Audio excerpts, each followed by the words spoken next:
It's crazy how long of a career he's had, considering how young he is. But, you know, with that career, that longevity, you do kind of get a lot of experience and you get the ability to pull it out when you need it. So here we are, guys. We're starting up at the top left-hand side of the map. On top of the blue Protoss player from Team Liquid, he is MaNa.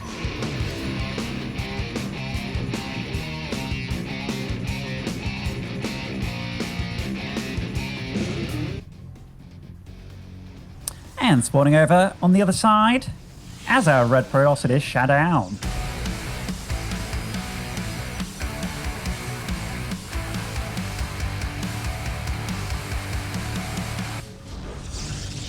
You know, whenever I see that there isn't a probe immediately moving out on the map in a PvP, I'm always a bit like, damn, I want to see a cannon rush, you know? But yeah, they're both opting for the very, very standard opening here. Like, I don't see... Oh, I mean, this might be a little... Okay, it's just a very early scout.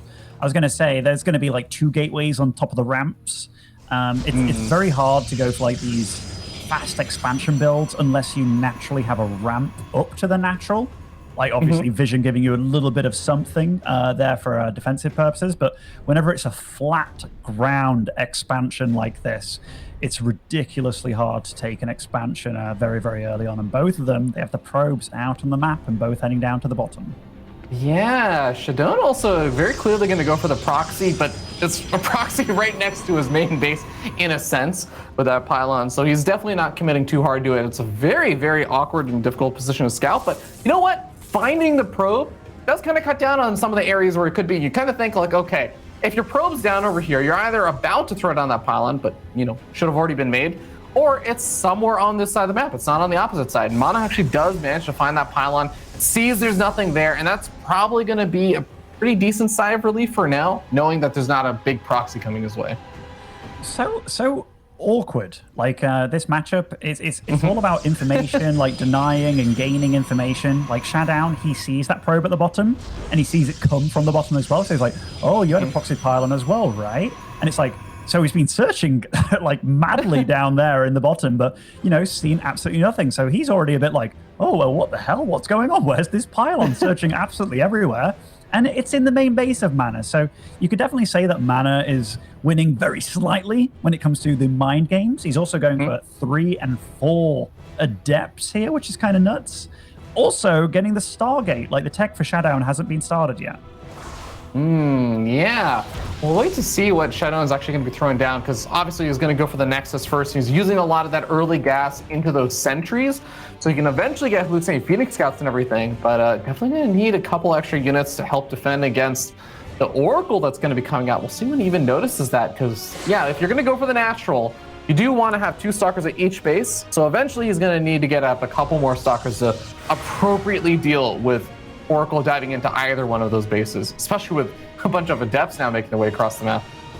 Yeah, the order in which ShaDoWn's made his unit, so like the double Stalker into double Sentry and then the double Adept, very, very unusual. But I guess the Adepts, like, what's better against Adepts for dealing damage? It might be just Adepts, but here, yeah, MaNa does get the scout off, get to see that there is a natural going up and stuff. Oh, now he's flying the Oracle in, but I think it got scouted. Oh, but did it? These are 2 vulnerable sentries. Oh, yeah. You know, I do think that you're right. The Adepts did walk over it, but maybe I think that the rest of the units, the Adepts from above, distracted him, so he didn't quite notice the Oracle. Regardless, losing the sentries, really, really big deal over there, because that is going to cut down on hallucinating Phoenix scouting, and he's going to have to rely a little bit on the Adepts now, but the Adepts get a hard block from making their way into the main base and end up getting recalled. Yeah, that was definitely a mistake by ShaDoWn. Oh my goodness. Okay, MaNa's just having his wicked way with ShaDoWn here. The Oracle is still alive, obviously. These Adepts sneak into the main base, and ShaDoWn taking a lot of economic damage here. Oh my god, I love that. The Oracle dives back in, even snags a kill or 2, and makes its way out of there from that pinned in position in the corner. This is an amazing start for MaNa. 32 workers to 26. MaNa's going to be feeling really, really good about this opening. Yeah, and the thing is, his Expo was later, but now his economy's better.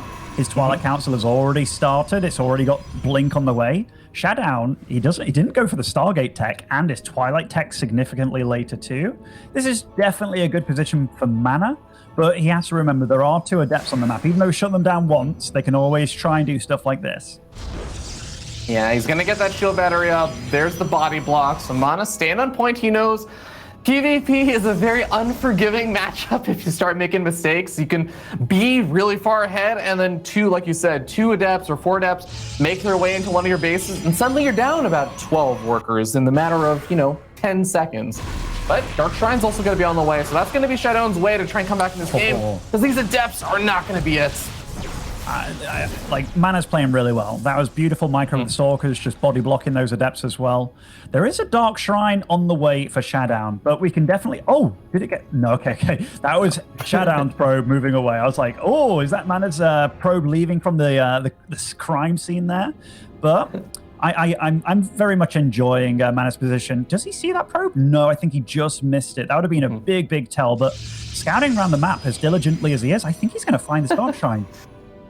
Yeah, it's actually so funny how close he came to actually seeing the probe, but it's all right because he's now going to actually see, like you said, the Dark Shrine right before him finishes, and he has already made an observer. So MaNa is going to be ultra prepared for this. Even actually throws on I actually like that because he's just going to see, all right, do you decide to cancel this? I don't even have to keep the Oracle there anymore. That is true, but I mean, okay, yeah, fair enough. It could be like, now we can run his Oracle away, but that was so unnecessary. Yeah, it was. Okay, third's on the way for both of them. ShaDoWn's here, definitely under fire. He's less Stalkers on the field. Does he warp in like DTs now? I mean, he's probably going to get this third cancelled. In fact, he's going to go for the fight. He does have Guardian Shield available, but he has significantly less Stalkers here. Oh, look at that control from MaNa, keeping these Stalkers alive for such a long time. Snags one of the sentries, might be able to snag the other one, but Guardian Shield's already gone and the energy is out anyways, so it goes down. That Nex is still so low on hit points now, and yeah, you have to cancel that. There's no way that's gonna get up. In every way, shape, and form, this game has just gone from bad to worse for ShaDoWn. Like the initial adepts not canceling the shade in at the start and having to recall. Just build order-wise, like him letting in adepts. MaNa's just been super on form here. If I could change my bet to like 2-0 MaNa, I would at this point. He's looking great. What a brutal start. Gets the DT as well before he can get out of vision range for that observer. And MaNa has total map control. ShaDoWn's going to try and take the third base on the low ground over here. But there's actually enough Stalkers from MaNa that this is going to be kind of a difficult base to defend. Yeah, I'm struggling to see what ShaDoWn can do at this point. Like, he's got good micro, good Stalker control, but every fight that MaNa's taken is a good one for him. He's mining more, he's got his third base up, and he's not supply blocked, which is also a positive. ShaDoWn right now, only just starting his pylons. Nice to eliminate that stasis trap, but yeah, what an uphill battle. Oh, Mr. No. Oracle, he's back for more. Okay, well, MaNa was like, well, you know, I think your worker count's looking a little too healthy right now. Let me go ahead and alleviate that. I heard you got supply block recently, so I'll go ahead and free up some of that supply, and now we end up seeing even more Stalkers going to be falling. Shield battery not going to save you this time, even with the overcharge. It gets taken out, and so does ShaDoWn in game number 1. Shortest DreamHack day ever, possibly in the making here, you know, like players speed running each other. But I got to give credit to MaNa there. Like he played a fairly flawless PvP. I don't think there was a mistake out of him whatsoever. Great blocking of the adepts. Like they couldn't do anything.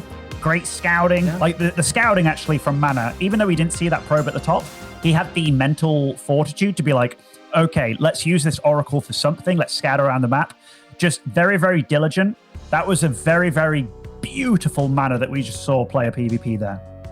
Yeah, well, there really wasn't almost anything I could really say. I'm like, I wish that MaNa had done X or Y. He's looking so strong right now. ShaDoWn, hopefully he's going to be able to bust out some of those insane strategies you were talking about. But even then, MaNa's looking to be in just really good form today. So it's going to be tough. It's going to be tough regardless of what he tries to do, but he's definitely got to try something now. You know, there's sometimes where you just kind of, you play a player and you just feel he's super in the zone, you know, and it can come and go. But yeah, MaNa just looks super in the zone that game. Like, I don't know if he just feels confident. and players' mindsets can be very different too. Like a lot of people feel if they play against somebody better, it can be like, oh, like now I have no pressure, and then they play well. Or if they play against somebody that they think they should beat, then it's like, oh, like I'm gonna win. Like of course there's no pressure here. And it can be totally opposite, right? Like you play somebody that you think you're meant to beat, and all of a sudden it's like, oh, now all the pressure's on me. MaNa just felt, it looked like he felt that he was the better player, and he was like, mate, I'm just going to outplay this guy. Like, no matter what happens, I'm just going to do my game, and you're going to have to play me doing what I'm comfortable doing. I could talk about that particular map for ages because it was just so good by MaNa. And now, moving on to Jagannatha, which is going to be awesome. I also do not know how to say it, but hopefully I was sort of close. Yeah, I believe it's something like Jagannatha. You know, the A, whenever you talk about like Indian deities and stuff and it ends with an A, it's always really weird because I don't know any Indians that actually pronounce, or like Hindus or whatever, that pronounce the A in all of these gods' names. It's like a sign of respect, but just no one does it. So it's always really weird. I'm like, I just want to call it Jagannath. Oh, well. Anyhow, to introduce these players on this map, which I will not say again, it is Liquid MaNa.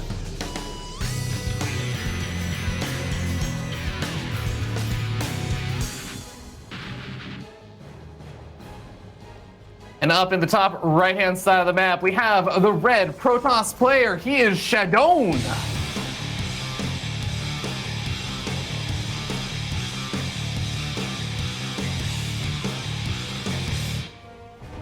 This map is freaking massive, by the way. Like this has got to be one of the longest maps that we've had in any sort of pool. In fact, what was the was it Acolyte? Was that the name of the map that was also ridiculously long? You might be right. My mind always goes to, oh God, what was it? It was like a very dark map. It had like a lot of purple on it. Spawns are bottom left and top right. Yeah, it was actually every corner. It was a long time ago, but I just remember every single PvP being like Phoenix versus Phoenix on it. I think this was the map where I remember Rogue specifically doing like Nida Swarm Host on it because one of the expansions was kind of like an inside natural, right? But yeah, I remember that map being ridiculously long too. And every time I see one of these maps, I'm like, no, it means my medevacs and Hellions will hit so much damn later. But in PvP, it doesn't matter, boys. It doesn't matter. Yeah, it certainly matters a lot less until like the later stages of the game, it feels like, since you got those warp-ins that usually are going to be able to get your units there pretty quickly. It's not until later on we started worrying about like robo units and immortals and, you know, another warp prism to reinforce the one that you lost. That's when it might actually start coming into play. But for now, we do have a Stalker Sentry, the nice old middle of the road build, coming out versus Double Adept there for ShaDoWn. Yeah, so the Stalker Sentry build, it's one of those very, as you put it, middle of the road, like you get the Sentry out early to get a hallucination going, so you get a good scouting going on. And it's ShaDoWn this game with the 2 Adepts, so a bit of a flip of the coin there, and he's also going Stargate, so a super flip of the coin. And MaNa put up this pylon just to see what pops out, if you're wondering like, hey, why the hell did he put a pylon there, bruv? Well, just he can cancel it at any point and he gets to see what comes out of the gateways. Yeah, I always enjoy the Protoss players that when they see Double Adept, they actually just don't cancel the pylon because they're like, well, I know your Adepts are moving out and you can't get a probe out to expand if it can't, but I'm just going to go for a second pylon block, moves back in with a probe, sees and confirms the Stargate. This is actually really important information because you have to remember, MaNa back on the other side of the map also went with a Stargate. So he's going to have an idea and say, okay, you haven't seen my Stargate yet, but I've seen yours. I should probably make a Phoenix first out of this. And that's exactly what he's going to do. And it's very important that MaNa wants to try and deny his vision of his own Stargate, because if ShaDoWn has an idea that MaNa also opens Stargates, then he might not just immediately dive in with the Oracle. This is very interesting. Like MaNa, he is the one with all the power here. He has all the knowledge about what his opponent's doing, where ShaDoWn, he still doesn't really have much of a clue. He sees like, okay, there's a Stalker, there's a Sentry. Nice block off by ShaDoWn. That could have been really, really spicy for him. Is forced to warp in a Stalker back at home, which maybe he doesn't want to do. This is enough. This is enough sentries, and oh my goodness, that sentry used a hallucination earlier, so it didn't have the energy, and this is crucial. This is so bad for MaNa. Even the Oracle. Oh, I can't deal with this damage fast enough. Yeah, there's just too many units over here, and we end up seeing finally the Oracle's going to go down, but 11 workers have already died, and there's still one adept killing another worker or two there. 12 workers killed. MaNa is down to 16 workers. That's 1 day saturation if you don't have your gas, guys. MaNa's trying to get in to the other side of the map and get into his opponent's main base, but ShaDoWn actually fully walled himself off there with a pylon. And MaNa is he's just in the ultimate counterattack mode. He's got 20 supply to work with versus 8. There's maybe an opportunity here, but there's not even a lot of workers mining at the natural, so he might actually have to try and bust into the main. That's going to be so tough to do.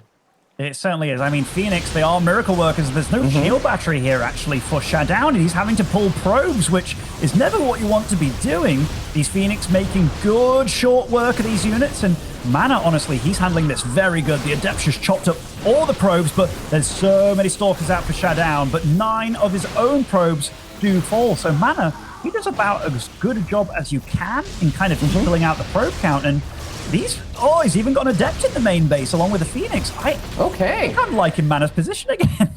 Yeah, I mean, he just killed as many workers as he had lost, and the worker counts are nearly evened up. I was really surprised that ShaDoWn, as soon as he saw that army, that he was like, you know what, I need to fight at the low ground. I need to fight at the natural. I guess the idea is you really don't want to lose the Nexus or anything there, but I kind of wonder, like, if he could have just defended his main base because he had such a significant worker advantage. I'm unsure. Like, he went for his own forge, right, and stuff like that, which it's like, oh, do you really want a forge when you're getting kind of counterattacked? Like, he would have loved a couple of shield batteries, right? That could have stopped all that damage being done, but just unfortunate. And now he's on the counterattack again, the offensive, trying to deal with the shield battery, but he's losing quite a few Stalkers here, which he can somewhat afford to do, but it's not as if he's super far ahead in the pro count. In fact, only 3 ahead, and these Phoenix, this is super value for money here. And no additional warpins on this side of the map for ShaDoWn.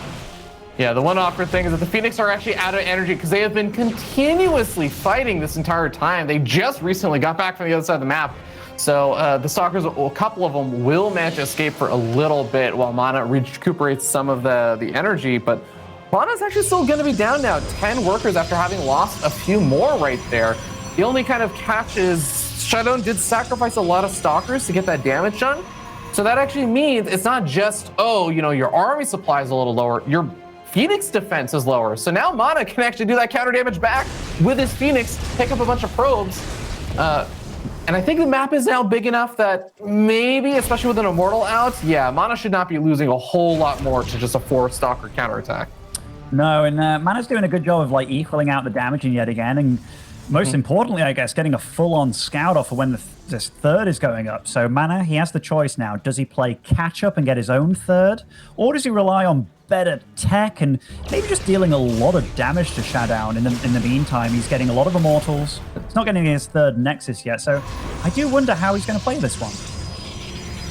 Yeah, it's a good question. I mean, okay, he is going to send that probe over to the third base, and I guess it kind of makes sense. It's not like he has his own, Twilight Council getting charged or blink or anything else like that. So if it's just going to be Immortals, you probably want a decent number of them, which would slow down an actual push out for a while. So I actually like the decision to just kind of take this out to a longer stage game, abuse your Phoenix as much as possible, and just continuously dart in, pick off 1 or 2 probes, and try and safely get out of there without losing any Phoenix. Like, this is how you can play larger maps with Phoenix. Like, this is how you get ahead in PvP. So MaNa, he hasn't taken his third Nexus yet, which is definitely... I mean, he's moving back there with the probe, but he's just making sure that he's not going to die to anything anytime soon. I'm always curious, because right now it looks like MaNa's playing a Rotterdam style right now, like a Rotty mech going on, just Immortal Phoenix. But I do wonder, what would have happened if he just... I was going to say, if he just continued making Phoenix at this point, because they've done so damn good this game thus far. Like, I don't see why you wouldn't. Yeah, it's, Rotterdam, of course, will be the master of this, so I'll defer to his opinion on it. But I do feel like one of the big fears is that there's like this point where your opponent just gets so many Stalkers, you're lifting up your opponent's Stalkers with your Phoenix, and you're just like, well, if I don't have enough support to keep the Immortals alive, like the Phoenix aren't actually going to kill 30 Stalkers all that quickly. They do start not really scaling quite as well in some ways. So it definitely gets weird. I know it can work. I know Rotterdam has made it work, even versus some very impressive players, but yeah, I'm not sure how I feel about trying to go back into Phoenix this late on now. Oh no, I'm not on about necessarily going back into them, but if he continued from when he got up to 5, and then the number got a bit faster, because I felt that there was definitely space to do something along those lines. But MaNa, he's going for a bit of the catch-up game, but also we do see that Dark Shrine on the way, and that could, if unscouted, if not correctly responded to, that could definitely cause ShaDoWn quite a bit of trouble. You know, one of my favorite things about PvP has been is that if you go for Phoenix and you get an observer with those Phoenix, and then you get a Dark Shrine, do you know the only target in the air that your Phoenix will hit is your opponent's observer? They will have nothing else to attack outside of that and maybe a Warp Prism most of the time. So you will just naturally kill their detection in every single fight. It's actually one of my favorite things. By the way, ShaDoWn only has 1 observer on them. Oh wait, no, he has 2 on the map now, and 1's in the map, so he just made that. Does he get what does he actually scout here? I'm checking. Where is the Dark Shrine? Where is the Dark Shrine? Oh, it's in the main base beneath the lower gas geyser. Okay, so he did actually spot it here, so he shouldn't be getting caught with his pants down too ridiculously here, because ShaDoWn's definitely got himself a pretty decent lead, and getting his own Dark Shrine. He's on 4 bases, got superior upgrades on the way, or at least faster along the way, and he's getting cannons as well, which is super nice for dealing with the DTs. Yeah, and just with such a large number of charge slots, I do think that unless MaNa is able to get up his Archons before ShaDoWn goes for some kind of big attack, I am a little bit worried for MaNa, but I think that Templar Archives just finished up. He's got plenty of gas to spare to warp in a bunch of High Templar once he gets the warp gates off cooldown. I think he should actually also be in a pretty decent spot in terms of his army composition, at least. Yeah, like MaNa's choices right now is pretty tough, because that is a large man mode army from ShaDoWn that he's marching out across the map. Like, not too much you can micro about it. You know, you can blink the Stalkers and stuff, but that's a ton of Zealots. So MaNa's, he does see it on his side of the map, and now it comes down to, does he fight near batteries, his positioning and stuff? +2 is about to kick in for MaNa as well. If he fights near shield batteries, he could be very good, actually, especially with the Archons. Yeah, I would love if he had just, okay, he's going to warp in a few more High Templar. I was going to say, 2 more Archons would make a world of difference in this fight. We also have a Warp Prism that was warping in inside of MaNa's main base, so he's got to both push this army back and deal with the DTs in his main base. Oh no, MaNa thought he was the only one going for this DT play. He's going to need to get Observer over here. I think he has enough Phoenix that he can lift up almost every single DT there, and that actually might help out just enough that he can also push in on the other side. But the Archons are all missing. The charge loss getting in on top of the Immortals. And now we end up seeing that ShaDoWn is trying to make this big concave happen. It seems like MaNa's got barely enough to push this back, though. I mean, that was definitely scary for MaNa, and there are still DTs in his main base, reaping a little bit of havoc over here. Is the Warp Prism still alive as well in the main? It doesn't look like it, so that was dealt with. But MaNa, he's alive, which... He is, even though he is behind this game, I do believe that he is probably the more solid player all round. So the fact that he's sticking in it and he is, like, you know, still alive, especially with this army comp of ShaDoWn, like, it's very low tech, low tier. MaNa's still kind of got a chance, actually. Yeah, I mean, it wouldn't be inaccurate to say ShaDoWn's entire army is basically gateway tech. It's Zealots, Stalkers, and a Sentry, right? That is the entire army of ShaDoWn. And you were talking about almost like quasi-mechish style from MaNa. It's Immortals. He had the Phoenix from earlier. He's got a bunch of Archons. He's, of course, got some Zealots now to help buffer a little bit. But MaNa, even though he's down a lot in supply, he has the army that scales better. But he has to be in a good army position. He has to be able to exploit this, this army composition. But with that many Archons, I actually feel like it becomes a lot easier to take these fights, even in more wide open areas. Yeah, definitely. I mean, that is a ton of Archons. He does have the ability to warp in DTs still, be it aggressively or defensively. It's a ton of Stalkers as well. This game, this is a crazy PvP. I feel like ShaDoWn is maybe, like, he has to do something with this huge Stalker flock, but it's pretty hard to get damage done.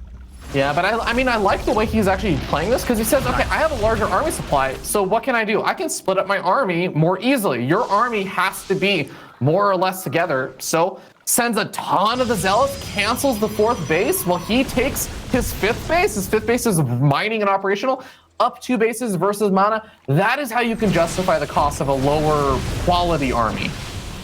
Certainly, certainly. ShaDoWn's fighting with, like, even though he's playing super crazy right now with a ton of Zealots, he is transitioning and he's getting into, like, Disruptor tech, potentially Colossus tech as well. Oh, my goodness. Oh, my goodness. That was almost killing himself there. But, oh, that Disruptor shot gets a nice chunk of Stalkers there, I do believe. And MaNa, he is fighting back and his army is tech superior. In fact, he's closing in the supply here. He's taking a supply lead. This is crazy from MaNa, but ShaDoWn's bank, he has 3.5k minerals. Where is it going to go, though? He is going into the double disruptors. That's fine. Adding on a bunch of stalkers. Yeah, I can still see this working out. I really wonder if there are some like sky toss transitions and stuff you can try and go for that are really tough to deal with if your opponent's just super far ahead. I can understand being a bit resistant to doing it, though, because, definitely a period of vulnerability there. If he's just going to continue to max out on this, though, I actually feel like MaNa's army composition is not that unsuited to deal with Blink, Stalker, Disruptor. Like, this is going to turn this into yet another even-ish game. Yeah, I'm liking MaNa's position all of a sudden. Oh, that's a Disruptor from nowhere and takes out Disruptor. Takes out quite a few Zealots with that Disruptor shot, so that was nice, but MaNa has to be so careful here because he doesn't have the bank like ShaDoWn does. So only 2 Disruptors available as well. Oh, it's going to be tough. It's going to be tough. Oh, nice blink from ShaDoWn. Takes out both the Disruptors here. Yeah, there's no reinforcements really coming in over here from MaNa. So now with another Disruptor shot from ShaDoWn, taking care of the Immortals from MaNa, MaNa is going to try and right-click down the Nexus with a couple of those Archons. He finally gets in some reinforcing DTs. It doesn't look like there's maybe detection over here, so the DT is doing quite a bit of damage, going to be able to force those army units back, but MaNa taking, like you said, massive losses there. Doesn't have quite the same bank, but he did deplete quite a bit of ShaDoWn's. If MaNa can get up that Disruptor count yet again, he's going to have an opportunity to hold on, but it is going to be tough, Ben. This is a scary army barreling his way down to MaNa's side of the map. Yeah, I'm not sure MaNa's going to be able to hold this off. Like, he's just started Blink, so he's gone full circle, trying to aim for, like, Disruptor Blink kind of going on, but that is such a big army by ShaDoWn, and I think he's got it at this point. He's going to hold off with his own Disruptors as well. Nice dodges by MaNa. Doesn't yet have Blink available, but ShaDoWn, it's just a case of numbers here, and he's just got more, and GG is called. ShaDoWn ties up the series.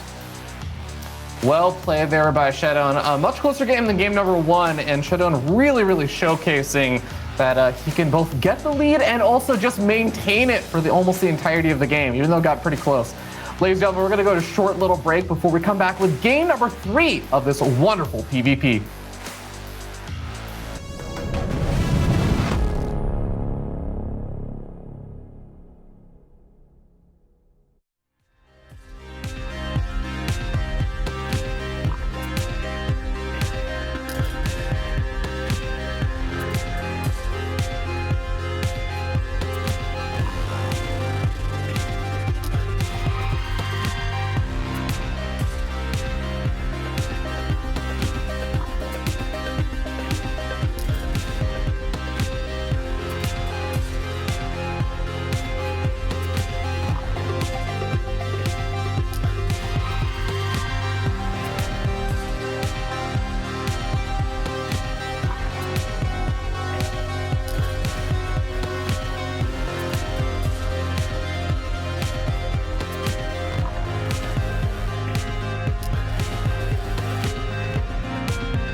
And we're back, ladies and gentlemen, ready to move into game number 3 after a nail-biting game number 2. Despite the fact that ShaDoWn was able to get into a really good position off of that super early game aggression, that game carried on, and it's both a testament to MaNa's stalwart defense and willingness to continue to try and draw out that game, but also ShaDoWn's ability to maintain that lead. Yeah, let's be real. The start of it was crazy back and forth. It was really a tug of war into who can kill more probes and kind of keep themselves in the game. ShaDoWn definitely, even though he had less knowledge of what MaNa was doing, that initial poke with the Oracle and the Adepts did so much damage. So very nice and decisive by him. And StarCraft 2, there's a lot about being decisive. Like, even if your opponent scouts you, it doesn't mean that they're automatically going to be able to counter you. You know what I mean? Yeah, absolutely. And I think that MaNa knows exactly what that means as well. If we start down here on the bottom right-hand side of the map, on top of the red Protoss player, he is ShaDoWn.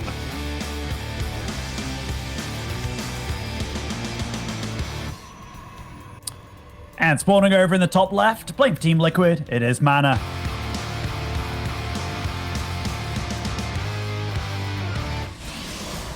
Ben, I have a personal question that has nothing to do with what you were going to say or the game. As someone who has alternating or / differentiating casing in your name, how do you decide to do that? How do you decide what letters to capitalize, what letters not to? What looks the coolest? Are there metrics for this? Are there ways to measure how cool your name looks with the casing? Oh yeah, totally. I mean, like, I love how MaNa, or rather ShaDoWn's kind of faking that he's going for a cannon rush here, while not planning it at all. So yeah, he's hoping for more of an overreaction by MaNa, but it's not happening. So MaNa, he definitely read this beautifully, and yeah, definitely didn't overreact at all, not one bit. But yeah, I think it's just down to what looks the coolest, honestly. Like certain letters, you'll capitalize it, you'll be like, oh no, you look way better little, and vice versa. No, I like that. You know what? When you put it that way, Ben, I'm actually on board. I'm not usually one for alternating the cases. In fact, I actually demand that my entire name always be spelled with lowercase letters, but I like it. You're basically just picking the best of both worlds. It's like whatever a character looks like it'd be better with the uppercase, you just use that, or lowercase, you use that. I like that. Absolutely, absolutely. Okay.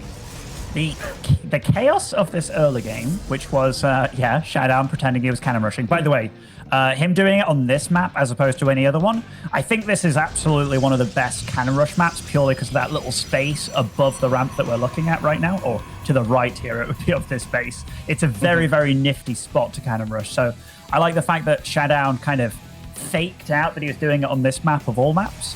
By the way, this is the first game of the series that we're seeing double adept from both the players as opposed to just one.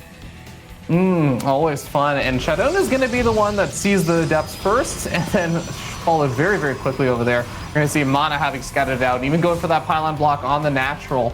But these adepts actually not shading out immediately. They really do want to handle this pylon that's blocking the natural. So MaNa is going to be the one that gets aggressive first. ShaDoWn might actually even just leave these adepts home to deal with MaNa's, actually. Yeah, this is always interesting. It's so they're both going for the Nexus at about the same time. The main difference here when it comes down to their builds is ShaDoWn just managed to eke out a Stargate earlier than MaNa's eked out anything by the looks of it. Yeah.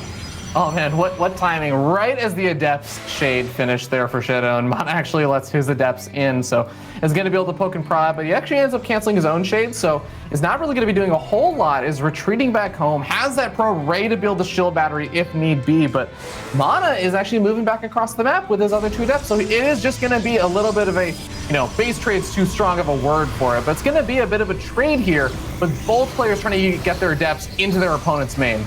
Okay, there's a few things here. I love the fact that MaNa made a pylon to block his, because it builds faster and thus has more health. Whereas ShaDoWn used a shield battery, so those adepts of MaNa do get in. That is something very, very small, but it's obviously paying off in great effect here. So ShaDoWn, he is actually significantly behind now after losing quite a few more probes. No, I think that's such a good point to bring up there, Ben, because yeah, usually people build shield batteries because they take longer, And so you don't have to cancel them quite as often. And look at that, MaNa gets in the Adepts again, is going to be able to snag even more worker kills over here. And this is that worker kill count is not reflecting the earlier kills that also happened. So that's 6 kills with just these Adepts, now up to 7, and 1 Adept even going to be able to make its way out of there. MaNa nearly doubling the worker count of ShaDoWn, and this time, ShaDoWn doesn't actually have any more Adepts they're sending across the map or anything. It's basically just the Oracle now that's going to be able to try and do some damage. Yeah, what a terrible spot for ShaDoWn to be in, and that's something that you don't often think about. So just for the guys that are new to watching this, people tend to block off the Adept shades, given that you can't block them off with units. You can only block them off with other shades, your own shades, or buildings. Pylons take, I think it's 18 seconds to produce, and shield batteries take something around 30. So very often people will build the shield battery, meaning that they have longer to cancel it than they would a pylon. But that was such clutch decision making by MaNa to make his own pylon instead, just because it builds so much faster, has more health, and it bought him, like, it's leapt him so far ahead this game. Absolutely. Oh, ShaDoWn trying to kill off both of these Adepts and did do a good job catching one of them. The other Adept manages to survive and is in an awkward position where it might actually even be able to shade forward, force out yet another shield battery, or even just get a basic scout out on some of the army units that are still left back at home, confirming, okay, I killed a lot of workers, but you're not just moving across the map. I don't have to worry about throwing down a bunch of shield batteries and making sure I survive. Like, I'm in a good spot, and you're just living with it now. Yeah, like, I mean, this PvP so far between these two guys has been crazy, though. Like, there's been so much early game action. It's not been a lot of sitting back and just doing whatever and letting your opponent do whatever, too. Like, this game, it's MaNa being a little bit ahead. ShaDoWn does have the fortune of having an Oracle on the map and stuff, but he's behind. Like, his third base is behind. His economy's a little bit behind. And also, they're both opting for the Blink Stalker tech now, which we got to see how good MaNa was when he had a little bit of a lead. He's been scouting really well, and he gets to see that his opponent's doing pretty much the same thing as him as well. Yeah, well, worker counts have more or less evened up. MaNa's going back into some of that worker production now, though, that he has Blink, and he's actually going to be charging across the map about, I want to say, 30 to 40 seconds before ShaDoWn's going to get Blink. And ShaDoWn is actually going to try and take the fight over here. He's trying to throw down a stasis trap that might be able to block out MaNa for a little bit, but the overwhelming numbers are in MaNa's favor. Even a Guardian Shield being added in. That stasis trap has to land, but MaNa has the detection. He is able to take it out. And now this third base, oh, there's no way it's going to be able to survive. No, and GG is called. MaNa with